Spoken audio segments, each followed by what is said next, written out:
नमस्कार. बघूयात आजचा पहिला प्रकार. आता ही भाजी तयार करण्यासाठी इथे मी अर्धा किलो चिवडीची भाजी घेतलेली आहे. या भाजीला चिवडची भाजीसुद्धा म्हटलं जातं. इथे मी ही भाजी साफ करून घेतलेली आहे. भाजी साफ केल्यानंतर 3 ते 4 वेळेस पाण्याने स्वच्छ धुवून घेतली.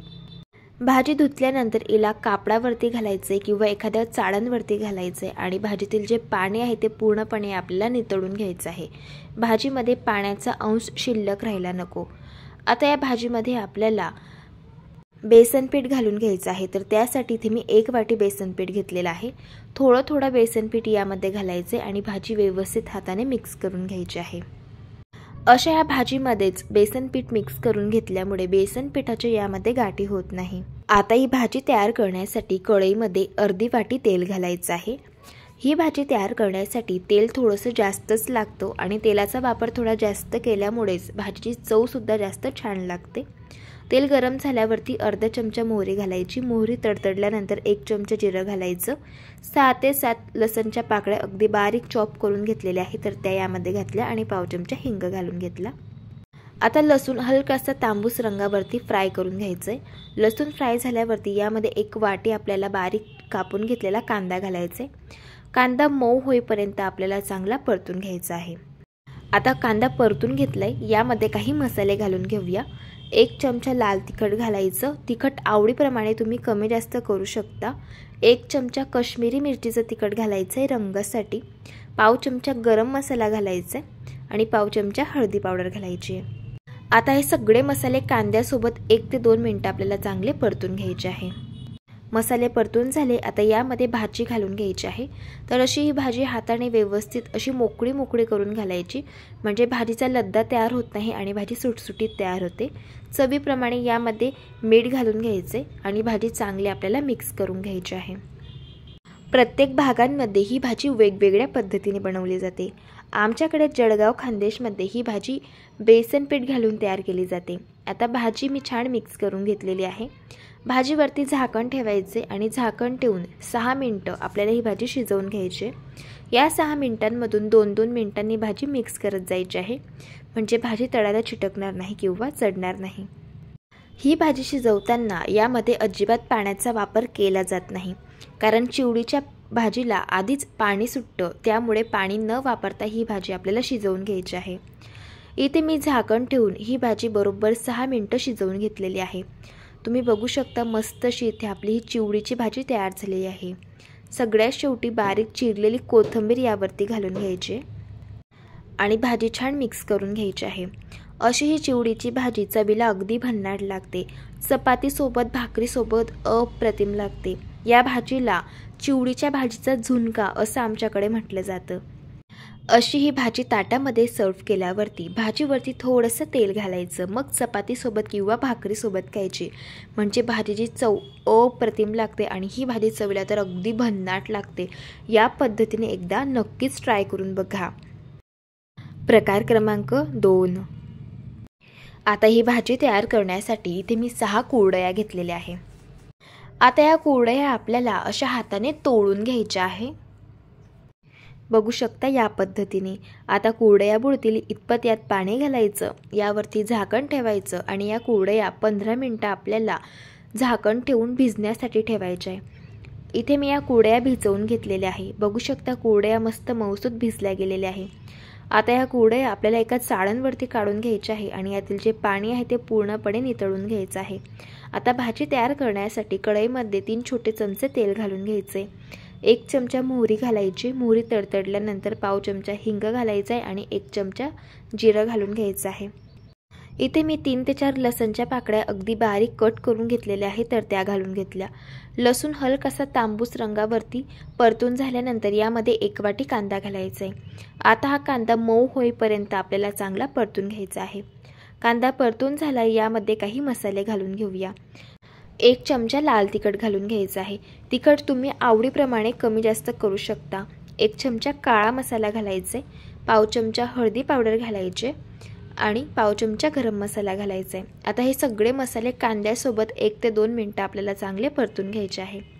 मसाले परतून घेतलेले आहे. आता या भिजवून घेतलेल्या कुरडया यामध्ये घालून घ्यायच्या आहे आणि यामध्येच आपल्याला चवीप्रमाणे मीठ घालून घ्यायचं आहे। लक्षात ठेवा, कुरडई बनवताना सुद्धा त्यामध्ये मीठ घातलेलं असतं, त्यामुळे मीठ हे बेताने घालायचे। आता ही भाजी छान मिक्स करून घ्यायची आहे आणि झाकण ठेवून आपल्याला या भाजीवरती एक वाफ काढून घ्यायची आहे। इथे मी या भाजीवरती एक वाफ काढून घेतलेली आहे। भाजी छान मिक्स करून घेऊया आणि भाजीमध्ये आता आपण बारीक चिरलेली कोथिंबीर घालून घेऊया। तयार झाली इथे आपली कुरडईची भाजी। चवीला अगदी भन्नाट लागते ही भाजी। तुम्ही ही भाजी सकाळच्या जेवणासाठी, संध्याकाळच्या जेवणासाठी किंवा मुलांच्या टिफिनमध्ये सुद्धा देऊ शकता आणि लहान मुलांना तर ही भाजी खूप जास्त आवडते। एकदा या पद्धतीने तुम्ही नक्कीच ट्राय करून बघा। प्रकार क्रमांक 3, ही भाजी तयार करण्यासाठी इथे मी पाव किलो कारली घेतलेली आहे। कारली स्वच्छ धुवून घेतली आणि नंतर या कारलीची या पद्धतीने बारीक असे मी काप करून घेतलेले आहे। आता कारल्यामधील जो कडूपणा असतो तो पूर्णपणे निघून जाण्यासाठी यामध्ये अर्धा चमचा हळदी पावडर घालायचे आणि थोडंसं यात मीठ घालायचे। साधारण 1 चमचा मी यामध्ये मीठ घातले। आता हे कारली छान आपल्याला अशी टॉस करून घ्यायची आहे। लक्षात ठेवा, मीठ आणि हळद छान कारलीला लागली गेली पाहिजे। आता यावरती झाकण ठेवायचे आणि 10 मिनिटं ही कारली आपल्याला अशीच ठेवून द्यायची आहे। इथे जवळ 10 मिनिट झालेले आहे। यावरचं मी झाकण काढून घेतले आणि पाहू शकता कारलीला पाणी सुटलेलं आहे। कारलीमधील जो कडवटपणा आहे तो पूर्णपणे या पाण्यामध्ये निघून जातो। आता ही कारली हातामध्ये घ्यायची आणि यातील जे पाणी आहे ते पूर्ण हाताने पिळून घ्यायचं। ही स्टेप केल्यामुळे कारली अजिबात कडू होत नाही। ज्यांना कारलीची भाजी आवडत नाही ते सुद्धा आवडीने खातील, इतकी चविष्ट ही भाजी तयार होते। सगळ्या कारलीमधील पाणी हे मी पिळून घेतलेलं आहे। आता कढईमध्ये 2 छोटे चमचे तेल गरम करून घेतलं। यामध्ये पाव चमचा हिंग घातला आणि 1 चमचा जिरं घालून घेतलं। आता ही कारली आपल्याला यामध्ये घालून घ्यायची आहे। कारली 2 ते 3 मिनिटं छान आपल्याला तेलावरती परतून घ्यायचे आणि झाकण ठेवून ही कारली आपल्याला छान शिजवून घ्यायची आहे। या कारलीला आपण आधीच हळद आणि मीठ लावून घेतलेलं होतं। मिठामुळे ही कारली सॉफ्ट होते आणि त्यामुळे अगदी झटपट ही शिजली जाते। साधारण 4 ते 5 मिनिटांमध्येच कारली शिजली जाते। इथे मी ही कारली शिजवून घेतलेली आहे। बघू शकता कारली मस्त शिजली गेलेली आहे। आता या भाजीमध्ये आपल्याला शेंगदाण्याचा कूट घालून घ्यायचा आहे। तर हा कूट तयार करण्यासाठी अर्धी वाटी शेंगदाणे मिक्सरच्या भांड्यामध्ये घातली। 3 ते 4 लसणच्या पाकळ्या यामध्ये घालून घेतल्या आणि या दाण्यांचा जाडसर कूट हा तयार करून घेतला। आता हा कूट यामध्ये घालून घ्यायचा आहे। 1 चमचा लाल तिखट घालायचं आहे, पाव चमचा गरम मसाला घालायचा आहे आणि चिमूटभर हळद घालायची। चवीप्रमाणे मीठ घालायचे। मीठ हे बेताने घालायचे कारण आपण आधी सुद्धा कारलीला मीठ हे लावून घेतलेलं होतं, त्यामुळे। आता ही भाजी छान मिक्स करून घ्यायची आहे आणि झाकण ठेवून एक वाफ आपल्याला यावरती काढून घ्यायची। इथे मी या भाजीवरती एक वाफ काढून घेतलेली आहे। बघू शकता, सगळ्यात शेवटी भाजीमध्ये बारीक कापून घेतलेली कोथिंबीर घालून घ्यायची आहे आणि भाजी मिक्स करून घ्यायची। तयार झाली इथे आपली ही कारलीची भाजी। चवीला अप्रतिम ही भाजी लागते। चपाती सोबत किंवा साध्या खिचडी सोबत सुद्धा ही भाजी खायला अगदी छान लागते। या पद्धतीने तुम्ही एकदा नक्कीच ट्राय करून बघा। प्रकार क्रमांक 4, गवाराच्या शेंगांची भाजी बघणार आहोत। तर त्यासाठी इथे मी 200 ग्रॅम गवाराच्या शेंगा घेतल्या। शेंगा इथे मी साफ करून घेतलेल्या आहे आणि 2-3 वेळेस पाण्याने वॉश करून घेतल्या। आता गवाराच्या शेंगांची चमचमीत भाजी तयार करण्यासाठी मिक्सरच्या भांड्यामध्ये अर्धी वाटी आपल्याला भाजून घेतलेले शेंगदाणे घालायचे आहे। 4 हिरव्या मिरच्या इथे मी घेतलेल्या आहे आणि 6 ते 7 लसणच्या पाकळ्या घ्यायच्या। अजिबात पाण्याचा वापर न करता अशा पद्धतीचं थोडंसं जाडसर याला आपल्याला मिक्सरमध्ये वाटून घ्यायचंय। आता कढईमध्ये 4 छोटे चमचे तेल घालायचं आहे। तेल गरम झालं, यामध्ये आपल्याला 1 चमचा मोहरी घालायची। मोहरी तडतडल्यानंतर पाव चमचा हिंग घालून घेतला। यामध्ये 1 चमचा जिरं घालून घेतलं। आता यामध्ये तयार करून घेतलेलं शेंगदाणे, लसूण आणि आल्याचं वाटण आपल्याला घालून घ्यायचं आहे आणि 2 ते 3 मिनिटं आपल्याला याला तेलावरती चांगलं परतून घ्यायचं आहे।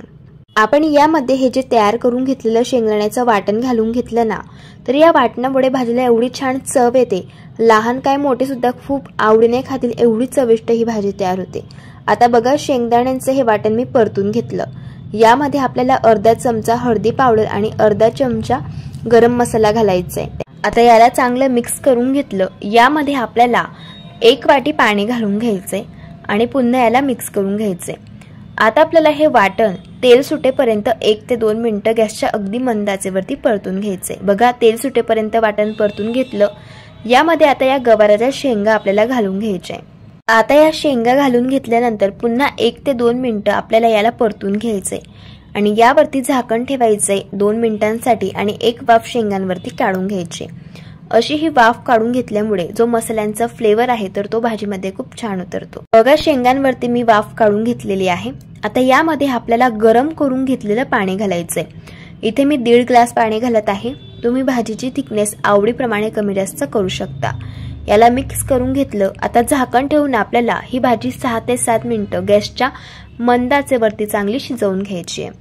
इथे मी ही भाजी शिजवून घेतलेली आहे। भाजी शिजवताना मी 2-2 मिनिटांनी झाकण उघडून ही भाजी मिक्स करत गेले होते, ज्यामुळे आपली जी भाजी आहे ती जळणार नाही। इथे आपली भाजी चांगली तयार झाली। बघू शकता शेंगा सुद्धा छान शिजल्या गेलेल्या आहे। आता सगळ्यात शेवटी यामध्ये चवीप्रमाणे मीठ घालायचे। मीठ सगळ्यात शेवटी घालायचं, कारण जर आपण आधीच मीठ घालून घेतलं भाजीमध्ये तर शेंगा लवकर शिजल्या जात नाही, त्यामुळे शेंगा शिजल्यानंतर मीठ घालायचं। मिक्स करून घेतलं। सगळ्यात शेवटी बारीक चिरलेली कोथिंबीर घालून घेतली। तयार झाली इथे आपली चमचमीत आणि झणझणीत अशी ही गवाराच्या शेंगांची भाजी। चवीला अगदी भन्नाट लागते। लहान काय मोठे सुद्धा फार आवडीने खातील एवढी चविष्ट तयार होते। अशा पद्धतीने तुम्ही एकदा ट्राय करून बघा। प्रकार क्रमांक 5। आता ही भाजी बनवण्यासाठी इथे मी अर्धी वाटी मुगाची डाळ 2-3 वेळेस पाण्याने वॉश करून घेतली आणि नंतर अर्धा तास पाण्यामध्ये हिला अशा पद्धतीने भिजवून घेतलेला आहे। डाळ जर अशी भिजवून घेतली तर लवकर डाळ शिजली जाते आणि भाजी पण अगदी झटपट तयार होते। भाजी तयार करण्यासाठी आता कढईमध्ये आपल्याला तेल घालून घ्यायचं आहे। तेल आवडीप्रमाणे कमी जास्त करू शकता। तेल गरम झालं। आता यामध्ये 1 चमचा मोहरी घालायची आहे। मोहरी तडतडल्यानंतर पाव चमचा हिंग घालायचा आहे। 1 चमचा जिरं घालायचं आहे। आता यात मी 4 हिरव्या मिरचीचे काप घालत आहे। तिखट आवडीप्रमाणे तुम्ही कमी जास्त करू शकता। 6 ते 7 कढीपत्त्याची पानं घालायची आहे। 1 ते 2 सेकंद तेलामध्ये आपल्याला मिरच्या आणि कढीपत्ता चांगला परतून घ्यायचा आहे।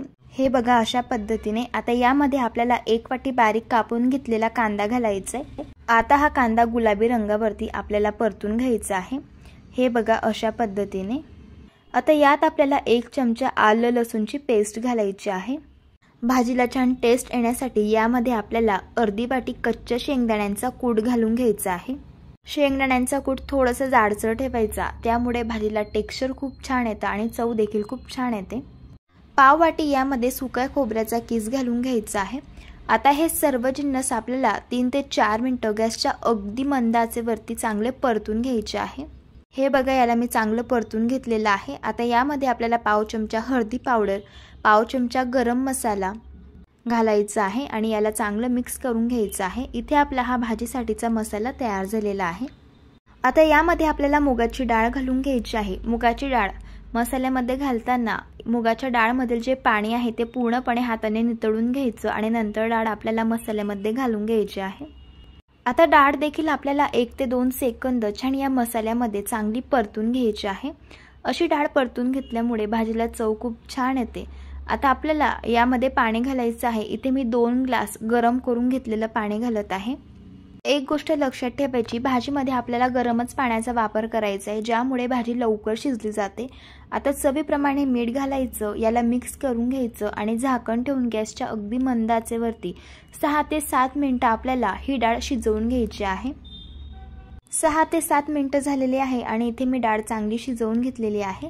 तयार झाली इथे आपली चमचमीत अशी ही मुगाची डाळ। आता आपण डाळ चेक करून घेऊयात।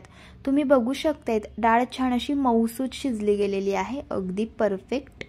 सगळ्यात शेवटी बारीक चिरलेली कोथिंबीर यामध्ये घालून घ्यायची आहे। ही भाजी चवीला अप्रतिम लागते।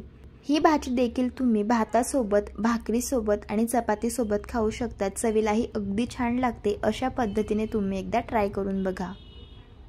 जर तुम्हाला आजच्या या सर्व रेसिपीज आवडल्या असेल तर रेसिपीला लाईक करा, चॅनलला सबस्क्राईब करा आणि शेजारील बेल आयकॉन प्रेस करायला विसरू नका। व्हिडिओ जास्तीत जास्त शेअर करा। तर चला भेटू एका मस्त अशा चमचमीत रेसिपी सोबत। तोपर्यंत धन्यवाद।